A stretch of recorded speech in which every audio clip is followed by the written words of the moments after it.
Se le concede el uso de la palabra para que rinda su informe al profesor Dr. Mario Aguirre Godoy.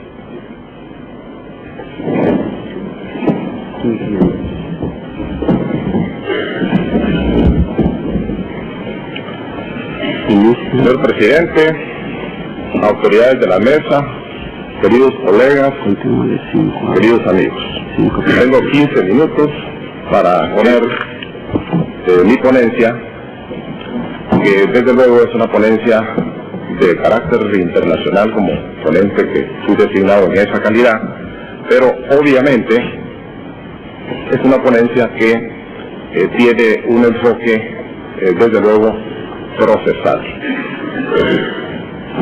Quise redactar esta ponencia partiendo de un trabajo pues que ha sido fundamental en materia del concepto de fe pública y en un homenaje a su autor, Eduardo J. Couture. Es por eso que mi trabajo en parte toma como punto inicial de referencia para estos conceptos el trabajo de Couture. Claro que después se menciona la doctrina procesal sin tener pretensiones exhaustivas de ninguna naturaleza, simplemente fui tomando algunos autores, algunos ejemplos para plantear la problemática de este tema y poder provocar cierta discusión. Yo traje un trabajo escrito que desafortunadamente no ha podido circular porque lo traje conmigo, es decir, no es cuestión de la comisión organizadora, sino que vino conmigo y obviamente no hubo tiempo para reproducirlo.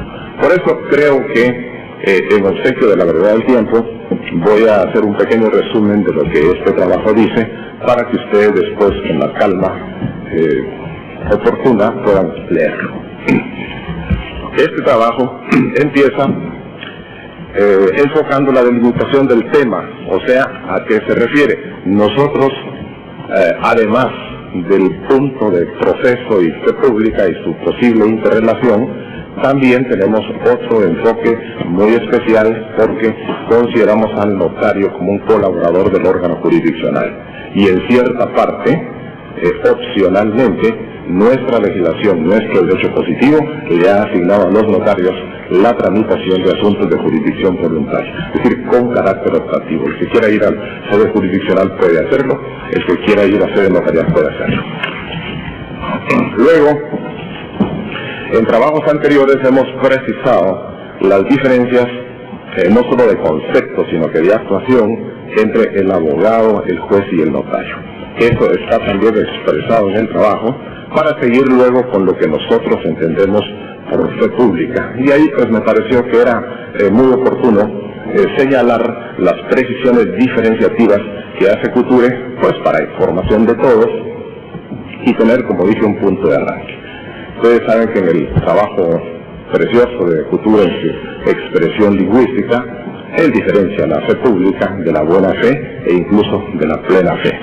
Y yo creo que sí tenemos que tomar ese punto de referencia porque al menos en el sistema nuestro, y creo que en la mayoría de los códigos, ustedes verán que cuando se habla de los documentos públicos, no dicen que producen fe pública, sino que dicen hacen fe, producen fe o hacen plena prueba. Pero no dicen que producen fe pública. ¿Por qué razón? Bueno, esto lo explica Couture, porque no se puede dudar de una fe pública notarial. Claro que no se puede dudar, porque es precisamente una calidad que el Estado le ha dado al notario para que a su vez se la imprima al documento y con ese carácter pues tiene obviamente fe pública notarial. Pero en otros casos no ocurre lo mismo. Por ejemplo, no es la misma situación cuando un juez, un secretario labra un acta o dicta un acta o se produce un acto judicial. Ahí ¿de qué hablamos? De fe pública, en fin, ya el enfoque es diferente. Esto se analiza también en el trabajo.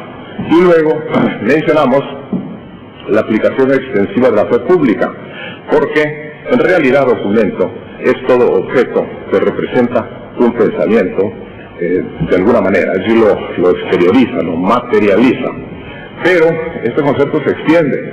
Por ejemplo, la moneda, todos aceptamos la moneda, el papel sellado, los timbres, etcétera.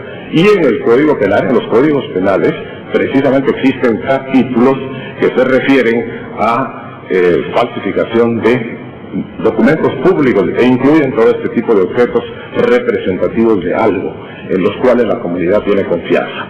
Esto también se analiza en el trabajo, luego el léxico procesal y enseguida lo que a nosotros realmente nos interesa desde el punto de vista procesal, o sea, el análisis de la prueba instrumental o prueba por documentos o prueba de documentos.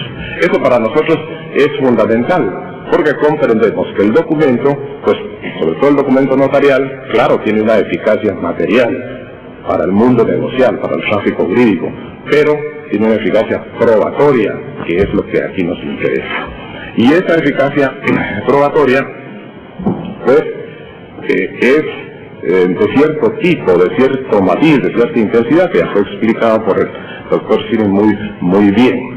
Entonces, para poder llegar a hacer esos enfoques de tipo procesal, yo tomo una clasificación de los documentos, una clasificación desde luego de un procesalista, simplemente para referencia, y tomando la clasificación de documentos públicos y documentos privados, aunque yo creo que desde el punto de vista probatorio, nosotros lo que debemos analizar es la autenticidad, que puede referirse no solo al documento público, no solo al documento notarial, que es una de las especies del documento público, sino que incluso los documentos privados, que pueden tener una autenticidad desde el punto de vista probatorio. Se analiza pues la clasificación de los instrumentos públicos con enfoque procesal y luego su fuerza probatoria. Analizándolo como lo hacemos nosotros en el sentido docente para explicarlo. El documento público considerado en sí mismo, ¿qué fuerza probatoria tiene? Es decir, claro que la tiene porque tiene la presunción de autenticidad por tres factores fundamentales. Primero, por la oficialidad de la persona que lo redacta. Luego, por la competencia, que consiste en que únicamente puede autorizar esta clase de documentos aquel a quien la ley le concede la facultad. Y luego por la forma, ya que se requiere que estos documentos estén extendidos con las solemnidades requeridas por la ley. Hacemos la acotación que Couture la refiere en relación al notario. El notario, dice Couture, no es un taquígrafo, porque además de recoger las manifestaciones de las partes, las interpreta para configurarlas. Luego el documento analizado en cuanto a su contenido, y aquí pues tenemos que separar procesalmente las distintas partes del documento. Por ejemplo, primero lo que el oficial público enuncia respecto de hechos cumplidos por sí mismo, o sea que han ocurrido en su presencia, que de eso pues no hay la menor duda y su eficacia probatoria es plena. Luego las manifestaciones de las partes en presencia del oficial público. Aquí, claro, al notario le dicen esto y de eso no podemos dudar que lo dijeron, pero de la sinceridad de las manifestaciones contenidas en esas manifestaciones, eso es diferente. Y eso admite prueba, pues toda la prueba posible si se quiere redarguir. Nosotros, luego las manifestaciones accesorias de las partes que tienen también otro enfoque procesal. Analizamos los caracteres fundamentales y luego la fuerza probatoria según las normas de apreciación de la prueba.